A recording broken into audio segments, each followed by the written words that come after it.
Assalamualaikum warahmatullahi wabarakatuh. Perkenalkan, nama saya Muhammad Idrus Alawi dari Prodi Sistem Informasi dengan NIM 05462688 PJJ UT Bogor. Pada kesempatan kali ini saya akan mempraktikkan tugas 3 mata kuliah pemrograman berbasis web. Pada tugas 3 kali ini setiap mahasiswa diminta untuk membuat aplikasi pemesanan bahan ajar, kurang lebih sama seperti tugas 2 dan tugas 1 sebelumnya, namun terdapat perbedaan. Yang pertama, di sini menggunakan konsep view component dan template, kemudian beberapa indikator juga. Lalu pada halaman stok terdapat beberapa fitur tambahan seperti tooltip, kemudian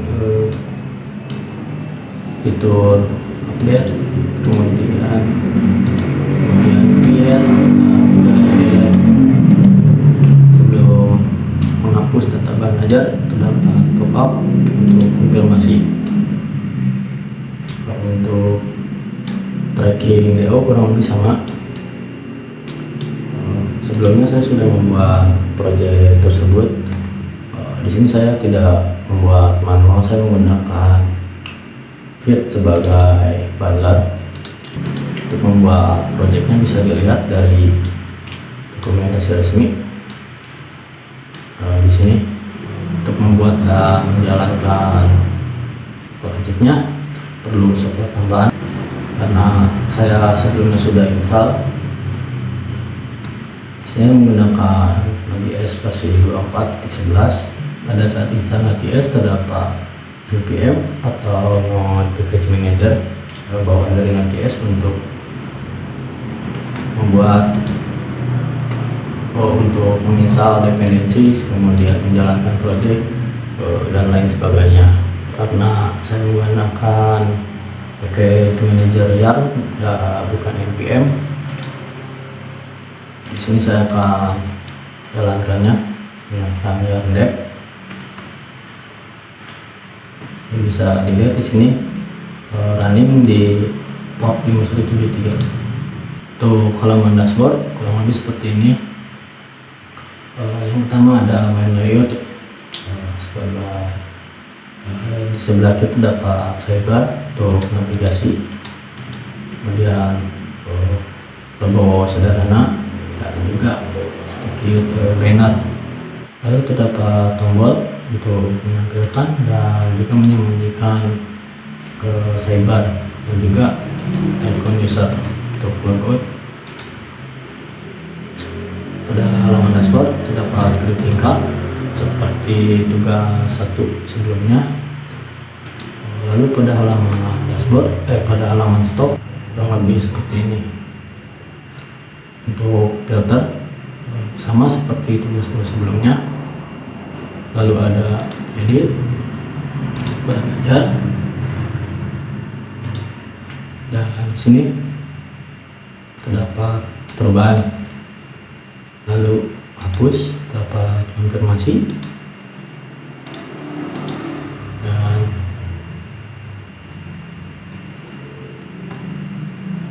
juga form untuk tambah bahan ajar baru.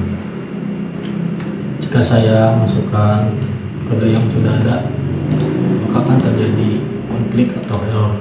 Kode bahan ajar sudah digunakan. Kemudian jika form kosong akan terdapat validasi juga. Dan jika quantity minus dan safety stock minus, maka terdapat error.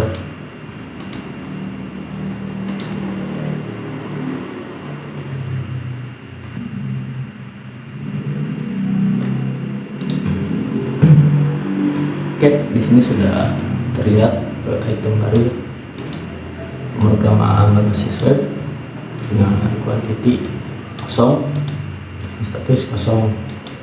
Saya akan coba edit untuk catatan HTML, kemudian quantity, juga judul isi 2 salah.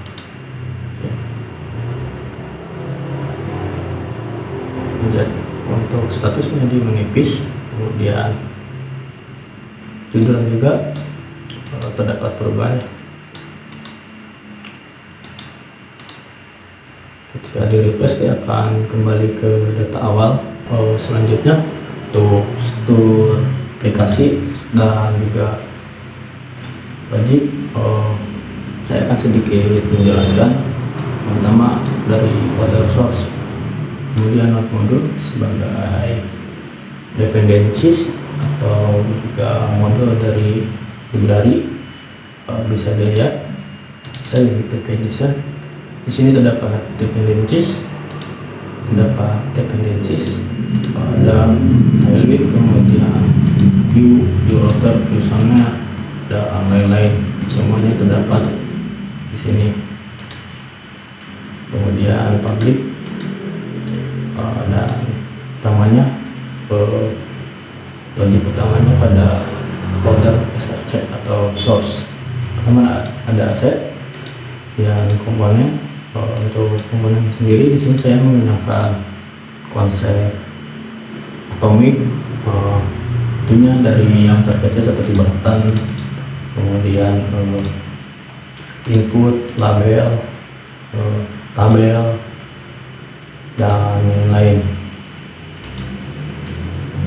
Kemudian composable sebagai logic reusable juga saya fungsikan di sini untuk POM, untuk POM validasi, dan untuk membuat stok baru, update stok, dan juga membuat tracking.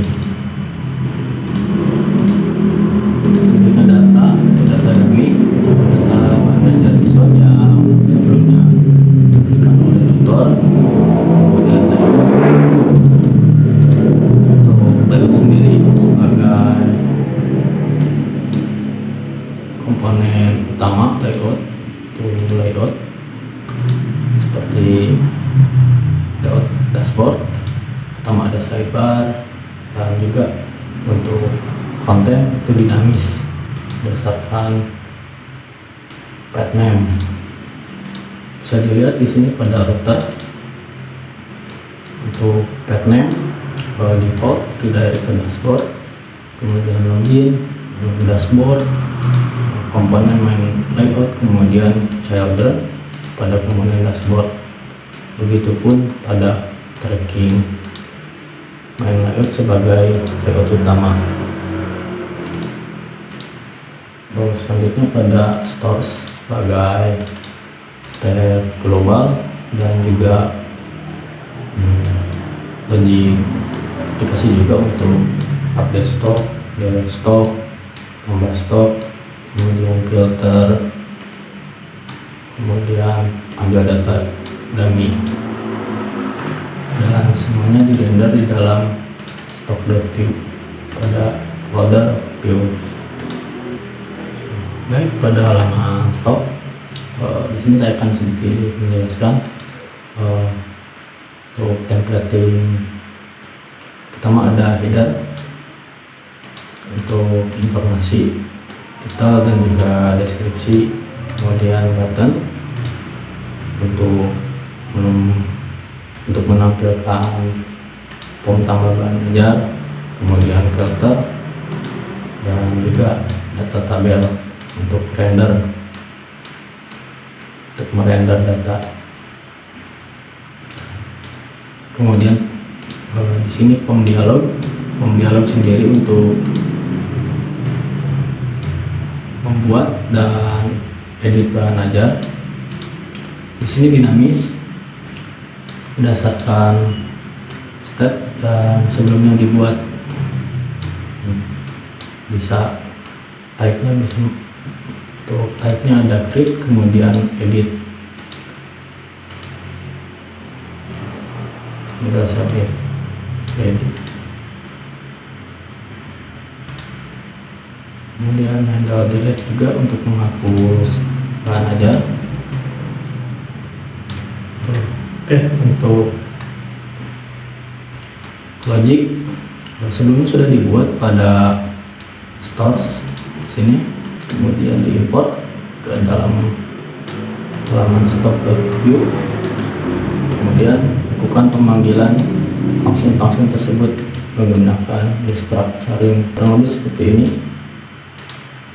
Lalu untuk composables juga untuk handle form, error, validasi, semuanya berada dalam stock form. Kurang lebih seperti itu untuk stock. Kemudian lanjut ke tracking. Pada halaman tracking di sini dapat tabel juga sama seperti stock. Dapat kolom input untuk mencari DO, tracking, lalu tambah DO baru. Karena data yang sebelumnya diberikan terdapat duplikat, saya gunakan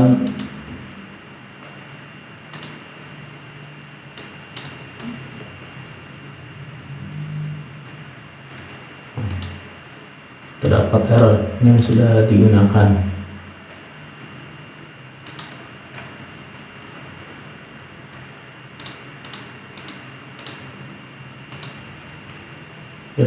Dan untuk di sini terdapat data baru.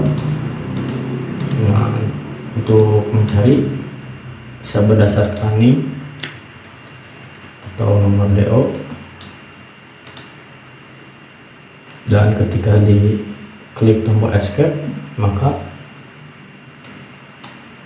akan terreset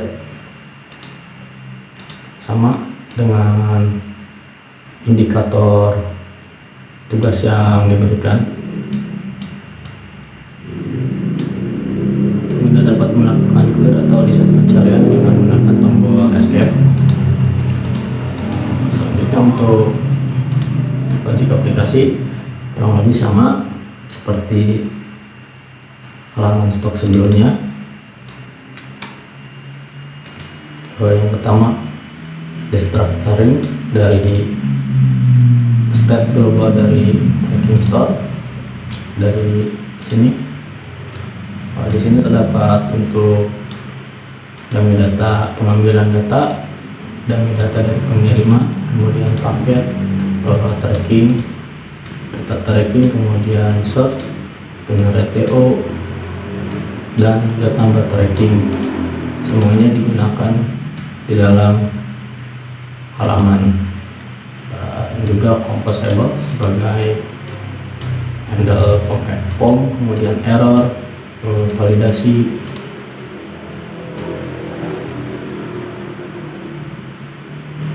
Kurang lebih sama untuk struktur seperti stok sebelumnya. Untuk di sini terdapat kondisi jika input search terdapat nilai atau value, maka dia akan otomatis menampilkan nomor DO yang dicari.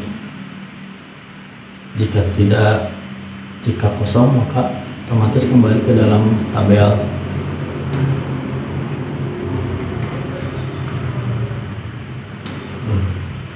Di search, kemudian di render tracking data, kemudian dialog atau modal atau pop up untuk tambah DO baru.